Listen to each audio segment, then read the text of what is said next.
ጤና ይስጥልኝ አድማጮቻችን ዛሬ የምንተርክላችሁ አደራ ከተሰኘው የአቶ መስፍን ኃይሉ መጽሐፍ ሃይማኖትና ጎሳ ያልገደበው ጀግንነት በሚል ስለ ደጃች ዑመር ሰመተር የተጻፈውን ይሆናል።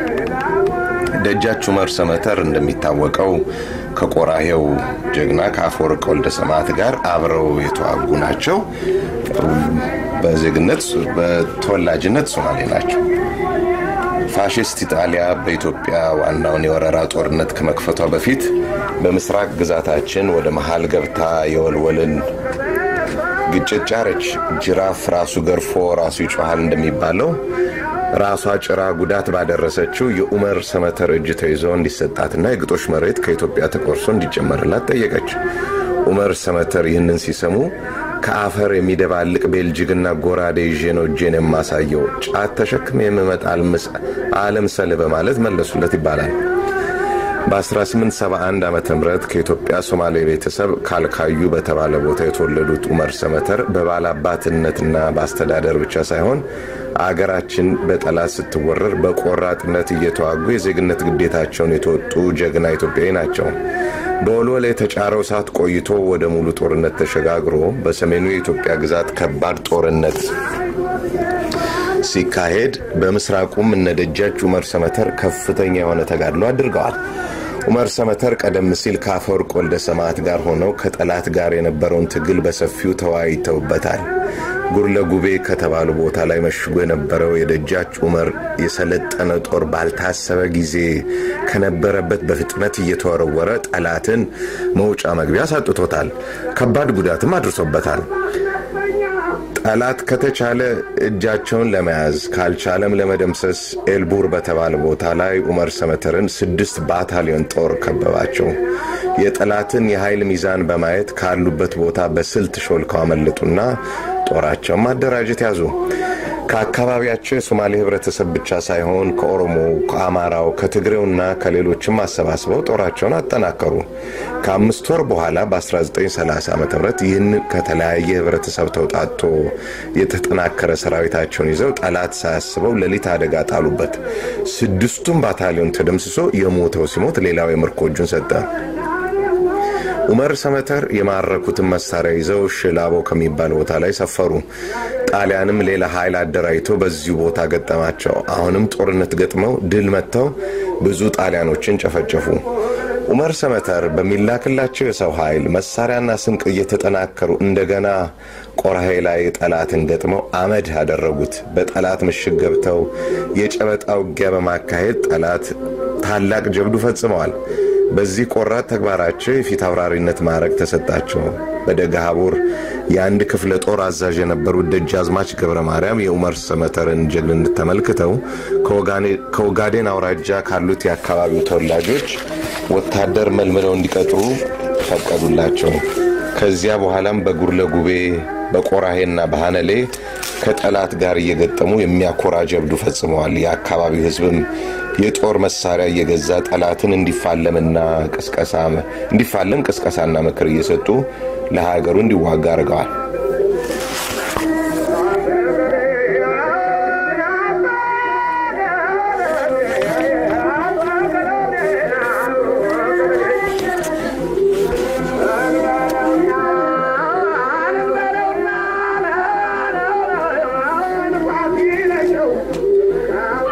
ደጃች ዑመር ሰመተር በኦጋዴን ባሉ ግንባሮች ለሀገራቸው እስከ መስዋዕት መክፈል ድረስ ከጠላት ጋር ሲፋለሙ በተደጋጋሚ ቆስለዋል። የጠላት ጥይቶችም ሰውነታቸው ውስጥ እየዘለቁ ገብተው ቀርተዋል። በ6 ጥይቶች ቆስለው ሁሉም ጥይቶች ሰውነታቸው ውስጥ በመቀረታቸው እንደ ድሮ ጀግንነታቸው ጋራ ቁልቁለት ወርደው መዋጋት አልቻሉም። ቁስላቸው እያመረቀዘና ጉዳትና ህመምም እየበረታባቸው ስለሄደ ውድ ሀገራቸውን ወሰን ጥሰው ወደ ባዕድ ሀገር ተሰደዱ። መጀመሪያ ሀርጌሳ ገቡ። ከሀርጌሳ ኬንያ ቀጥለውም ወደ ለንደን ሄደዋል። በዚያም በስደት ከቆዩ በኋላ ኢትዮጵያ ነፃነቷን ስትቀዳጅ ወደ ቆሰሉላት ሀገራቸው ተመልሰው በኦጋዴን ግዛት መኖር ጀመሩ። ከሳቸው ጋር ሲዋጉ የነበሩት ጀግኖች ጀግንነታቸውን ያውቃሉና አስፈልገው በማስጠራት ለሹመት እንዲበቁ አድርገዋቸዋል። አኩሪ ተግባር ራሱ ምስክር ነውና ዑመር ሰመተር የደጃዝማችነት ማዕረግ ተሰጥቷቸው የኦጋዴንና የጅጅጋ ገዢ ሆነው ተሾሙ። አሁንም በቅንነትና ሀገራቸውን እና ህዝባቸውን በማገልገል ላይ ያሉ እነዚያ ከጠላት ጋር ሲፋለሙ የገቡ 6 ጥይቶች ሁሉም ሳይወጡ ከሰውነታቸው እንዳሉ ስለነበሩ ጤና ሊሰጧቸው አልቻሉም። በሐኪም ቤቶች እየተዘዋወሩ ቢታከሙም መዳን አልቻሉም። ቁስሉ እያመረቀዘ ለህይወታቸው አደገኛ የሆነ ተስፋ ቢያስቆርጣቸውም በህይወት ዘመናቸው የሀገራቸውን ነጻነት በአይናቸው በማየታቸው እጅግ የተደሰቱ ሲሆን ሁሉም ሶማሌዎች የኢትዮጵያ አካል እንዲሆኑ ምኞታቸው መሆኑን እንዳለሙት ሳዩ ከዚህ ዓለም በሞት ተለይተዋል።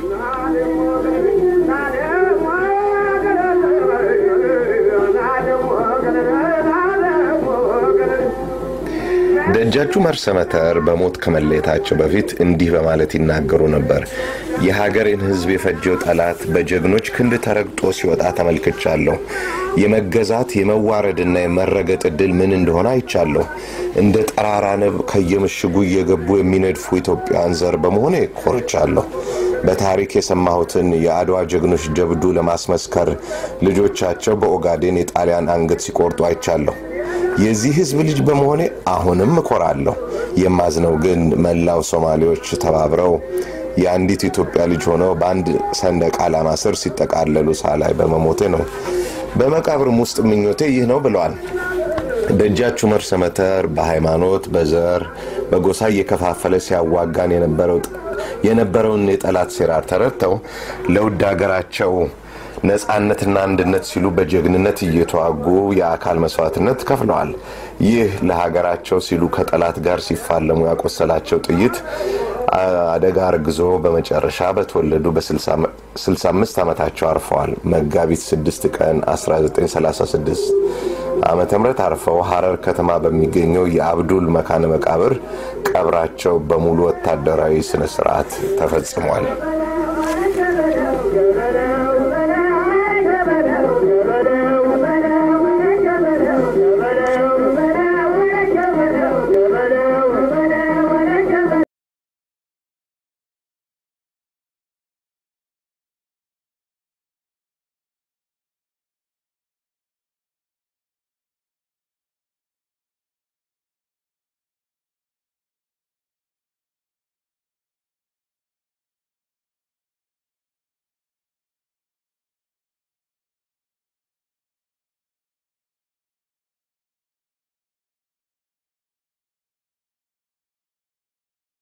የአይነ ስውሩ ደብዳቤ ደራሲ ኑረዲን ኢሳ እኔም የምተርክላችሁ ዳንኤል ነኝ።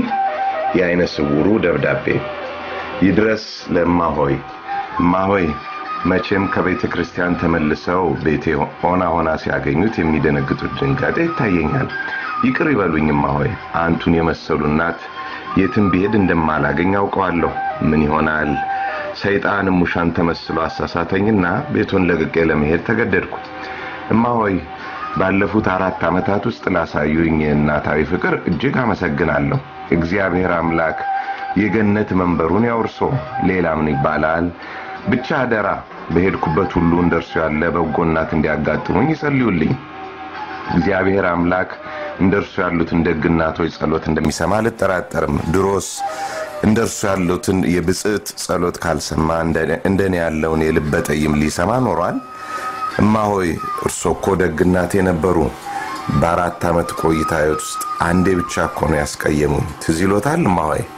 ሙሻ ትምህርት ቤት ሂዳብኝ የሚመራኝ አጥቼ ትዝ ይሎታል? ወደ ሽንት ቤት ለመሄድ ስደናበር ምጣዶን ሰብሬው አረዲያ መድረሻ ቢስ ብሎ የሰደቡኝ ትዝ ይሎታል? ዳሩ ከርሶ ወድምን ያድርና እንኳን ዛሬ ከ2 ዓመት በኋላ ይቅርና በሳምንቱም ፍጹም ረስተውት አይደል እንዴ ከቤተ ክርስቲያን ሲመለሱ መክለፍት በነጠላው ጫፍ ቋጥራ ያመጡልኝ። ብቻማ ሆይ ከርሶና ከሙሻ ጋር በዚህ ሁኔታ ላይ ያለው አንድ ቀን አላሰብኩም ነው። ገና ስገባኮ በ20 ኪራይ ነበር የተስማማ ነው። ከአንድ ወር በኋላ የመብራት ሲሉኝ በራሴ ፈቃድ 30 ብር አደረኩሎ። በሁለተኛ ዓመቱም እንዲሁ ኑሮ ተወደደ። የመብራቱን ሂሳብ ቆለሉት እያሉ ሲያማሩ ስለሰማው 5 ብር ጨመርኩሎ። በሶስተኛው ዓመትም እንዲሁ በሬዲዮ የመብራት ታሪፍ እንደጨመረ ድንገት ሰማሁ። ትዝ ይሎታል። ያን ሰሞን ንግግሩ ቆጠብ ያልሆነብኝ። በሶስተኛው ቀን ራዲዮ ስለ ኮረንቲ ያለውን ሰማሁኝና ዝም አልኩ። እኔም ዝም አልኩት። ዝምታችን እስከ 3 ቀን ስለዘለቀ ጨነቀኝና ይሁን ብዬ በራሴ ፈቃድ 5 ብር ጨመርኩልዎ። እማሆይ ይህን ሁሉ ያደረኩት ስለምወዶና ዝም ሲሉኝ ስለሚጨንቀኝ ነበር። በእርግጥ ከ85 ብር የጡረታ ደሞዜ ላይ ለቤት ክራይ 40 ብር መክፈል ቅብጠት እንደሆነ ይሰማኛል። ቢሆንም ግን የእርሶና የሙሻ ፍቅር በ40 ብር ቀርቶ በሚኒዮልም ስለማይገኝ አይቆጨኝም። እማሆይ በስተርጅና ሚሊሻነት ተመልምዬ ወታደርነት ዘመቼ ሁለቱን አይኖችን ግብር ከተመለስኩ ወዲህ ከእንግዲህ እኔን ሰው ብሎ የሚያስጠጋኝ ይኖራል ብያላልኩ ነበር። እርሶ ግን ከእናት በላይ የተንከባከቡ አኖሩኝ። እግዚአብሔር ውለታውን ይክፈልልኝ። ሌላማ ምን ይባላል? እማሆይ ከእርሶና ከሙሻ ጋር ሞት እንጂ ሌላ ኃይል ይነጥለኛል አላልኩ ነበር። ታዲያ ምን ይሆናል? ሰይጣን ሙሻን ተመስሎ የሆነው ሁሉ እንዲሆን ሆነ። እማሆይ አደራ ሙሻዬን እንዳይቆጡብኝ። ልጅ ሆና እኮ ነው የነገረችኝ። ይልቅ 4 ዓመት ሙሉ የአይኔ ብርሃን ሆና ሳትሰለች የመራች ሰፈሩን ያላመደችኝን ሙሻዬን ጥብቅ አርገው ይሳሙልኝ። እማሆይ በቀደም ለእርሶ ቤተክርስቲያን ሲሄዱ 3 ብር ከቤት ክራይ ትጨምራለህ አላሉኝም?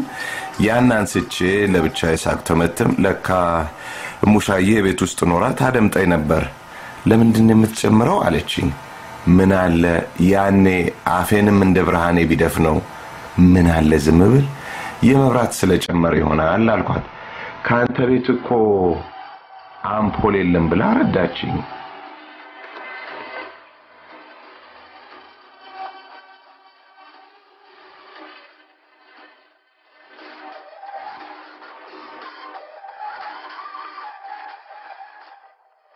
ጆሮን ተጠራጥሬ ደግሜ ጠየቅኳት። 4 ዓመት ሙሉ ቤቴ ውስጥ መብራት እንዳልነበረ ነገረችኝ። የማላውቀው ብርሃን ጨለመብኝ። በጨለማ ውስጥ እንደኖርኩ ሳስብ በጣም ጨለመብኝ። በጣም ባትነግረኝ እኮ አይጨልምብኝም ነበር። እማሆይ ለወትሮ ምንም የማይመስለኝ ጨለማ ያስፈራራ አላስቀምጠኝ አለኝ። እናም ቤቴን ለመልቀቅ ወሰንኩ። እማሆይ ሙሻን ግን አደራ እንዳይመቷት፣ ልጅ ሆና እኮ ነው። እማሆይ ለማንኛውም የዚህን ወር የቤት ክራይ ሙሻ ጋር ትቸሎታለሁ። እላፊ 4 ብር ከ50 ሳንቲም አለው። በ50 ሳንቲም አደራ ለሙሻዬ እንኳን ይግዙላት። በ4 ብሩ ደግሞ ቡና ይጠጡበት። ደህና ሁኑ እማሆይ። ልጆ ሞገስ ነጋ። ተፈጸመ።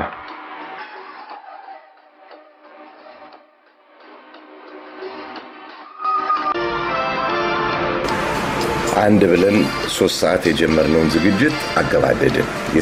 የሳምንት ሰው ይበለን።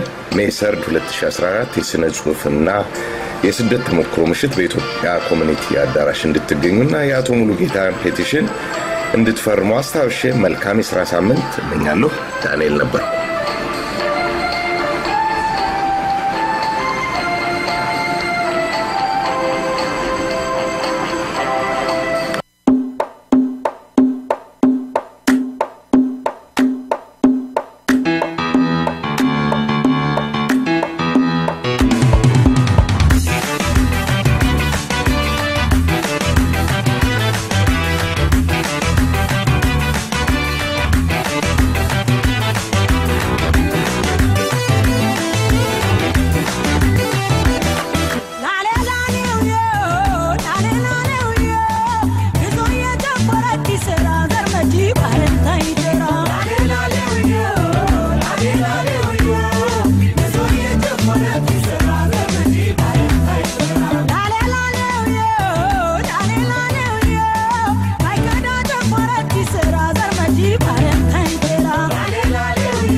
sayungoy ambel bakaberu inabruት በብላት የታይ ገብሩ